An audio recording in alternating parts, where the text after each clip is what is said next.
Let me tell you about a woman named Elena. She was 64 years old. She had diabetes for 8 years, and every single morning she sat down to eat what she believed was a healthy breakfast: oatmeal, a banana, a glass of fresh orange juice. Sounds good, right? But every morning, 1 hour after that breakfast, her blood sugar shot up to 210, sometimes 220. Her A1C, that's a 3-month average of your blood sugar, like a report card for your glucose, was stuck at 8.2%. She was doing everything she was told, and nothing was working. When she came to see me, she was exhausted, not just physically. She was tired in her soul. She sat down, put a folder of lab results on the desk, and started to cry. "I've done everything right," she said. "Why isn't my body responding?" I looked at her breakfast, and I understood immediately. The problem wasn't her effort. The problem was one food she had stopped eating 2 years earlier because someone told her it was dangerous. Eggs. Today, I'm going to show you exactly why eggs might be the most powerful breakfast tool a diabetic person can have. And more importantly, why the way you've been cooking them could be making everything worse. Stay with me until the end, because what's coming will change how you look at your refrigerator forever. Here's something most people don't know. Not all foods hit your blood sugar the same way. Think of your bloodstream like a highway. Some foods are like 100 cars entering that highway all at once. Instant traffic jam. That traffic jam is a blood sugar spike. Other foods are like a traffic officer at the entrance, slowing the cars down, letting them in one at a time. No jam, no spike, smooth flow. Protein is that traffic officer. And eggs? Eggs are one of the best sources of protein you can find. 2 whole eggs give your body about 12 Gs of high-quality protein. That's the kind your body can actually use with all the building blocks it needs and cannot make on its own. And here's the number that surprises most people. The glycemic index of eggs, that's a score that measures how fast a food raises your blood sugar, is 0. Not low. 0. Eggs by themselves do not raise your blood sugar at all.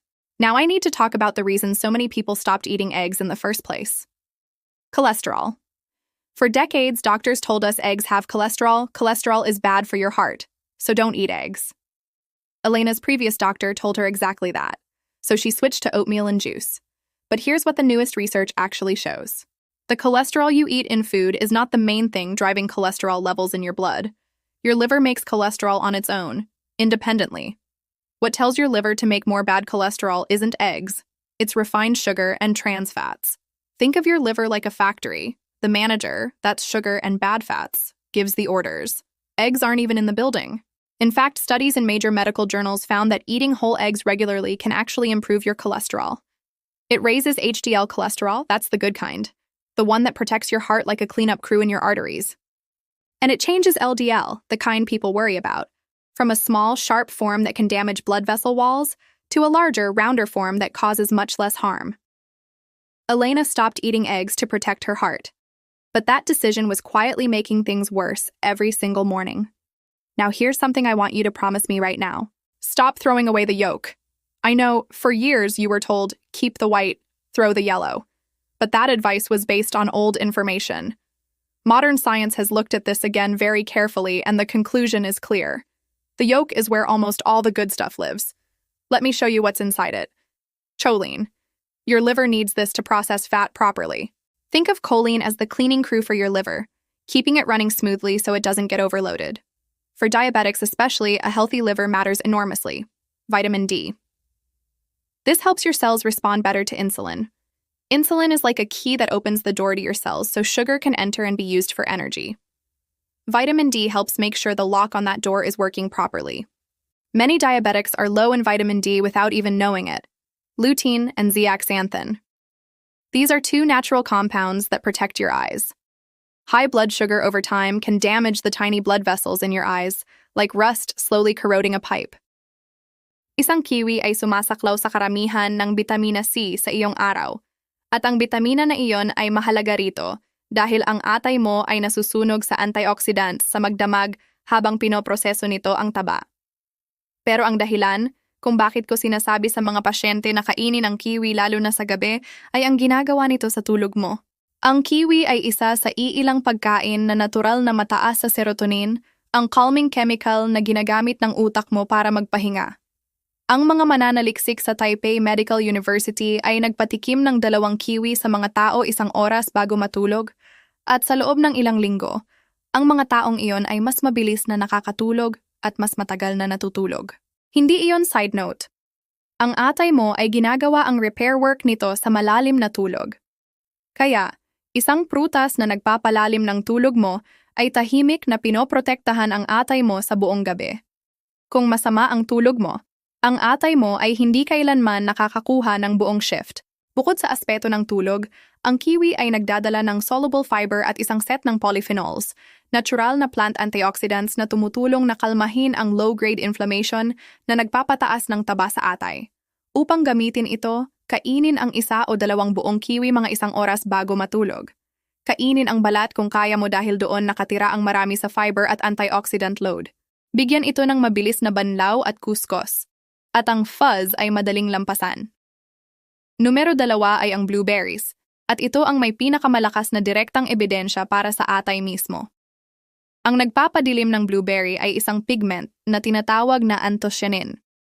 Ang pigment na iyon ay isa sa pinakamakapangyarihang liver protective compounds na alam natin sa pagkain. Sa mga clinical trial, ang concentrated anthocyanins ay nagpababa ng mga enzyme ng atay na nagpapahiwatig ng stress sa atay. Ang mga iyon ay mga marker na tinatawag na ALT at AST na umaakyat kapag ang mga selula ng atay ay inflamed at tumutulo. Ang anthocyanins ng blueberries ay gumagawa ng 2 bagay ng sabay. Pinapakalma nila ang inflammation sa loob ng atay, at mukhang pinababagal nila ang sariling makinarya ng atay sa paggawa at pag-iimbak ng bagong taba. Kung laktawan mo ito dahil ang berries ay parang treat, lumalampas ka sa isa sa pinakamurang piraso ng liver insurance sa grocery store. Ang frozen ay gumagana rin tulad ng fresh dito, at ang frozen ay madalas na mas hinog na pinipitas, kaya mataas ang pigment content. Narito kung paano gamitin ang mga ito sa gabi. Isang maliit na dakot tungkol sa kalahating tasa ng mag-isa o hinalo sa kaunting plain yogurt. Panatilihin ang bahagi na katamtaman dahil habang ang asukal sa blueberry ay mababa at nakabalot sa fiber, ayaw mong isang malaking mangkok bago matulog. Ang kalahating tasa ay nagbibigay sa atay mo ng pigment na kailangan nito ng walang masyadong asukal. Ikatlo sa listahan ay isa na nagugulat sa halos lahat, dahil karamihan sa mga tao ay hindi man lang alam na prutas ito. Ang avocado. Oo, botanically ang avocado ay isang prutas, at para sa atay mo, maaaring ito ang pinakakapakipakinabang sa buong listahang ito. Karamihan sa mga tao ay iniiwasan ito dahil naririnig nila ang salitang taba at nagpapanik. Ang takot na iyon ay nagkakahalaga sa kanila. Ang taba sa avocado ay monounsaturated fat, ang parehong pamilya ng olive oil, at ito ay isa sa pinakakaibigang pagkain ng atay na makakain mo. Ito ay tumutulong na hilahin ang taba mula sa atay, sa halip na iimpake ito. Ang avocado ay gumagawa ng iba pang bagay na walang ibang prutas dito na ginagawa ng kasing husay. Ito ay mayaman sa glutathione, na siyang master antioxidant na ginagamit ng atay mo upang i-detoxify ang lahat na dumadaan dito. Ang atay mo mismo ang gumagawa ng glutathione, pero bumababa ang produksyon habang tumatanda tayo, at ang matabang atay ay mabilis na nasusunog dito. Ang pagkain ng prutas na nagdadala ng glutathione at mga building blocks para gumawa pa ng higit pa ay direktang suporta sa mismong sistema na naglilinis ng dugo mo sa magdamag. Bukod pa rito, ang isang avocado ay may humigit kumulang 10 gram ng fiber na nagpapakain sa bituka at pinababagal ang lahat. Isang kapat hanggang kalahati ng isang avocado sa gabi ay sapat na. I-mash ito ng kaunting asin at lemon o i-slice sa maliit na piraso ng whole grain toast 2 oras bago matulog. Ito ay nakakabusog, kaya pinipigilan din nito ang late night snack raid na sumisira sa maraming atay. Hanggang dito, bawat prutas ay gumawa ng parehong tahimik na trabaho. Naglilinis ng pinsala at pinababagal ang taba, at tayo ay nasa 3 pa lamang. Ang susunod na 5 ay kung saan ito nagiging kawili-wili, kabilang ang isa na maaaring sinabi ng doktor mo na iwasan. Mabilis na pabor bago ako magpatuloy. Kung ito ang unang pagkakataon na talagang ipinaliwanag ng sinuman kung bakit kailangan ng tulong ang atay mo sa gabi, sa halip na sabihin lang na kumain ng mas mabuti, pindutin ang subscribe at bigyan ang video na ito ng like. At kung may isang tao sa pamilya mo na nakikipaglaban sa timbang o blood sugar, ipadala ito sa kanila dahil ang matabang atay ay nasa ilalim ng pareho. Kaya, numero 4 ay ang pulang ubas at ang kulay ang buong punto. Ang balat ng pulang o purple na ubas ay puno ng resveratrol, isang plant compound na naging isa sa pinakapinag-aralan na molecule sa pagtanda at pananaliksik sa atay. Gumagana ang resveratrol sa atay sa pamamagitan ng pag-activate ng set ng internal switches na nagsasabi sa mga selula mo na sunugin ang taba para sa enerhiya sa halip na iimbak ito. Ito rin ay nagpapakalma ng inflammation sa atay at tumutulong protektahan ang mga selula ng atay mula sa oxidative stress ng pagproseso ng taba sa magdamag.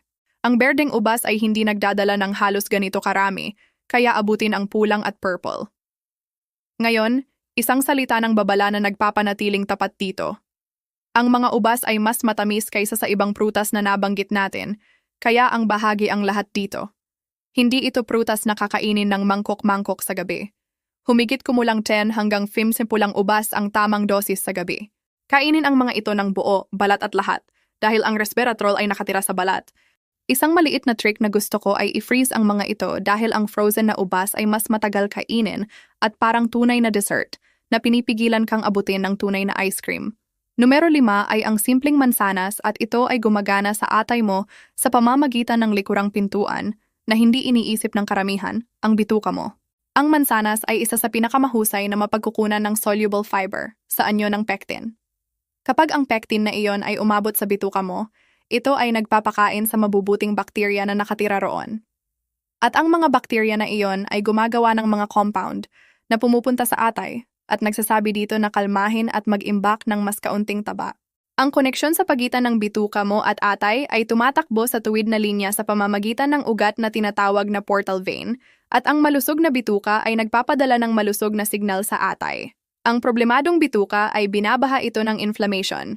Tahimik na inaayos ng mansanas ang upstream end ng tubo na yon. May higit pa. Ang balat ng mansanas ay nagdadala ng quercetin, isang antioxidant, na ipinakita na binabawasan ang pagtatayo ng taba at inflammation sa atay.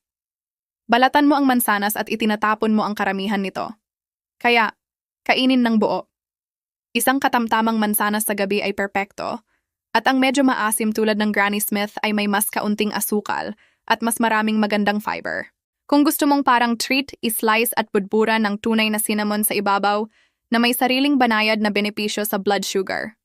Kainin ito 1 oras o 2 bago matulog para may oras ang fiber na gawin ang trabaho nito. Numero 6 ay ang granada at halos walang naiisip na abutin ito sa gabi, kadalasan dahil ito ay may reputasyon na hassle kainin. Sulit ang maliit na pagsisikap.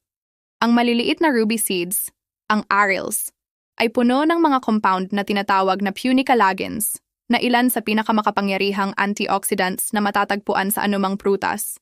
Mas malakas ounce para sa ounce kaysa green tea o red wine. Para sa atay mo, ang antioxidant power na iyon ay diretso sa problema. Ang matabang atay ay isang atay na nasa ilalim ng oxidative stress. Ang mabagal na internal rusting na paulit-ulit kong binabanggit. At ang granada ay binabaha ito ng mismong mga compound na nagpapatay ng stress na iyon. Ang resulta sa pananaliksik ay mas mababang taba sa atay at mas kalmadong inflammation sa atay. Gumagana rin ang granada sa taba mismo. Tinutulungan nito ang katawan mo na hawakan ang mga blood fats na tinatawag na triglycerides. Ang parehong taba na ibinubuhos sa isang overworked na atay. At sinusuportahan nito ang kakayahan ng atay na alisin ang mga ito sa halip na iimbak. Para sa isang prutas na parang dessert ang lasa, ito ay gumagawa ng seryosong metabolic work sa magdamag. Isang salita sa bibilhin dahil ito ay nagpapahinto sa mga tao. Ang buong seeds ang gusto mo. Hindi ang matamis na bottled pomegranate drinks, na inaalis ang fiber at nagko-concentrate ng asukal hanggang parang iniinom mo na soda. Kung bibili ka man ng juice, gawin itong maliit na splash ng pure unsweetened juice. Huwag kailanman ng cocktail blends. Sa gabi, tungkol sa 1 kapat hanggang kalahating tasa ng sariwang seeds ay perpektong halaga. Budburan sa plain yogurt o kainin ng kutsara-kutsara. Isang mabilis na paraan upang iseed ng walang gulo ay hawakan ito at tapikin ang likod ng kahoy na kutsara sa ibabaw ng mangkok at ang seeds ay mahuhulog. Ang pagsabog ng maasim na tamis ay nagpaparamdam na tunay na treat, na siyang punto dahil pinipigilan kang abutin ang mga bagay na talagang nakakasira sa atay mo sa gabi. Numero 7 ay ang papaya, at ito ang halos walang iniisip sa bansang ito na kainin para sa atay nila. Ang papaya ay may natural na enzyme na tinatawag na papain, na tumutulong sa katawan mo na bumaklas ng protina at mapadali ang digestive load. At ito ay puno ng antioxidants tulad ng beta-carotene at vitamina C na inaasahan ng atay. Sa mga bahagi ng mundo kung saan lumalago ang papaya, ang prutas at maging ang buto nito, ay ginagamit na para sa suporta sa atay sa loob ng mga henerasyon. At ang modernong trabaho ay nagsisimulang patunayan kung bakit. Ang antioxidant sa papaya ay tumutulong na ipagtanggol ang mga selula ng atay laban sa uri ng pinsala na nagpapataas ng taba at maagang peklat. Ito rin ay banayad at mababa sa asukal na ginagawa itong matalinong prutas kainin sa gabi. Ang nahihirapang, mabagal na digestion sa bedtime ay nagbibigay ng higit na strain sa atay at ang papaya ay tumutulong na gumalaw ang mga bagay. Gamitin ang humigit kumulang 1 tasa ng sariwang papaya na cubed sa gabi. Bigyan ng kaunting dayap dito na nag-aangat ng lasa at nagdadagdag pa ng vitamina C. Kung mahirap hanapin ang sariwang papaya malapit sa iyo, ang hinog ay maayos na nagtatagal at sulit na tanungin ang grocer mo na i-stock ito. Numero 8 ay ang sorpresa na ipinangako ko sa iyo at ito ay ang grapefruit. Ang prutas na maraming tao na lampas iksinta ay pinayuhan na iwasan. Ipaliwanag ko ang parehong panig dahil mahalaga ito. Ang grapefruit ay isa sa pinakamahusay na prutas sa mundo para sa matabang atay. Ito ay mayaman sa compound na tinatawag na naringenin, ang antioxidant na nagbibigay sa grapefruit ng bahagyang mapait na lasa. At ang naringenin ay ipinakita na itinatulak ang atay patungo sa pagsusunog ng taba at binabawasan ang taba na nakaimbak sa loob ng mga selula ng atay. Ito rin ay nakikipaglaban sa inflammation na nagiging peklat mula sa simpleng matabang atay. Ounce para sa ounce, kakaunting prutas ang gumagawa ng higit pa para sa organ na pinag-uusapan natin ngayong gabi. Kaya, bakit binabalaan ang mga tao? Ang grapefruit ay naglalaman ng mga compound na hinaharangan ang isang enzyme sa bituka mo na tinatawag na CYP2A4, ang enzyme na nagbabaklas ng maraming karaniwang gamot. Sa pagkaharang ng enzyme na iyon, ang ilang gamot ay nagtatayo sa mas mataas na antas kaysa sa nilayon. Ito ay pinakamahalaga sa ilang cholesterol statins, ilang blood pressure pills, at ilang iba pang gamot. Ito ang tanging prutas sa listahang ito kung saan kailangan kong maging diretso sa iyo. Kung umiinom ka ng anumang prescription medication, huwag idagdag ang grapefruit hanggang tanungin mo ang doktor o pharmacist kung ligtas ito sa iyong partikular na listahan. Para sa maraming tao, ito ay ganap na maayos. Para sa ilan, hindi. At tanging ang iyong sariling listahan ng gamot ang makakasagot nito. Kung malinaw kang makakain nito, kalahating grapefruit sa gabi o ilang segments ay perpektong liver, supporting note para tapusin ang araw. Kaunting tamis mula sa budburan ng cinnamon ay nag-aalis ng mapait na gilid ng walang asukal. Bago ko ibigay ang bonus recipe, kailangan kong gumuhit ng malinaw na linya, tulad ng gagawin ko sa sarili kong opisina. Ang mga prutas na ito ay sumusuporta sa atay na mataba o stressed. Hindi sila gamot para sa atay na nasa problema na. Kung may yellowing ng balat mo o ang puti ng mata mo, iyon ay jaundice at nangangahulugang dapat kang magpatingin agad sa doktor. Gayon din para sa sakit o pamamaga sa upper right side ng tiyan mo, maitim na ihe, o hindi maipaliwanag na pamamaga sa binti at tiyan mo. Ang mga iyon ay hindi problema ng prutas. Ang mga iyon ay problema ng magpatingin sa tao. At kung mayroon ka ng diagnosis ng sakit sa atay, hepatitis, o umiinom ka ng gamot, ilagay ang mga prutas na ito lamang sa pagpayag ng doktor mo, lalo na ang grapefruit. Ang pagkain ang pundasyon. Hindi ito ang buong bahay. Ipapaalam ko sa iyo tungkol sa isang tao na tatawagin kong Maria. Siya ay 64, kamakailan nagretiro, at dumating siya na pakiramdam ay maayos, basta pagod sa paraang hindi niya maalis. Ang blood work niya ay nagkwento ng ibang kwento. Ang ALT niya, ang enzyme ng atay na nabanggit ko, ay mataas, at ang ultrasound ay nagpakita ng katamtamang matabang atay. Natulala siya. Halos hindi siya umiinom, at lagi niyang iniisip na problema ng umiinom ang sakit sa atay. Hindi kami nagsimula sa reseta. Nagsimula kami sa kanyang mga gabi. Si Maria ay may ugali na magpahinga sa mangkok ng cereal o ilang cookies sa karamihan ng gabi, bago matulog, sa mismong oras na dapat simulan ng atay niya ang night shift. Ipinagpalit namin iyon. Sa ilang gabi ay kiwi at ilang blueberries. Sa ibang gabi, kalahating avocado sa toast o hiwa ng mansanas na may cinnamon. Sa weekend, grapefruit, pagkatapos kumpirmahin ng pharmacist na ligtas ito sa kanyang pressure pill. At nagdagdag siya ng 10 minutong lakad pagkatapos kumain. Pagkatapos ng 3 buwan, ang ALT niya ay bumaba patungo sa normal na saklaw. at ang mabigat na pagod ay nawala. Ang atay niya ay ginagawa ang ginagawa ng atay kapag tumigil kang lumaban dito. Wala sa mga ito ay milagro. Ito ay ang pagbibigay niya sa organ ng night shift nito pabalik. Ngayon ang bonus na ipinangako ko, ang simpleng bedtime recipe na inilalagay ang pinakamahusay sa mga ito sa isang baso. Tinatawag ko itong bedtime liver tonic at ito ay tumatagal ng 2 minuto. Sa blender, ilagay ang isang buong kiwi, peeled or scrubbed. Magdagdag ng maliit na dakot ng blueberries tungkol sa 1 kapat na tasa. Magdagdag ng 1 kapat ng avocado para sa glutathione at malusog na taba. Ibuhos ang tungkol sa kalahating tasa ng plain unsweetened kefir o plain yogurt na nagdadala ng probiotics para sa gut-liver connection na pinag-usapan natin at 1 splash ng tubig para lumuwag. Tapusin sa maliit na shake ng tunay na cinnamon. I-blend ng makinis, iyon na. Mababa sa asukal, mayaman sa eksaktong antioxidants at fiber na gusto ng atay mo sa magdamag. At binibigyan ka nito ng bagay na abutin sa gabi na gumagana para sa atay mo sa halip na laban dito. Inumin ito tungkol sa 1 oras bago matulog sa lugar ng snack na dati ay sumisira sa buong gabi mo. Bigyan kita ng ilang madaling pagkakaiba-iba para hindi ka mainip dito. Dahil ang isa na talagang patuloy mong ginagawa ang gumagana. Sa isang gabi na gusto mong parang dessert, ilagay ang ilang pulang ubas o kutsara ng pomegranate seeds bago i-blend. Kung sensitibo ang tiyan mo sa gabi, laktawan ang kefir at gamitin ang plain tubig na may ilang blueberries at avocado na hindi mo kailangan. Isang maliit na mangkok ng kiwi at blueberries na may kutsara ng plain yogurt ay gumagawa ng karamihan sa parehong trabaho. Ang tool ay hindi ang blender. Ang tool ay ang swap, ang pagpapalit ng late-night starch sa prutas.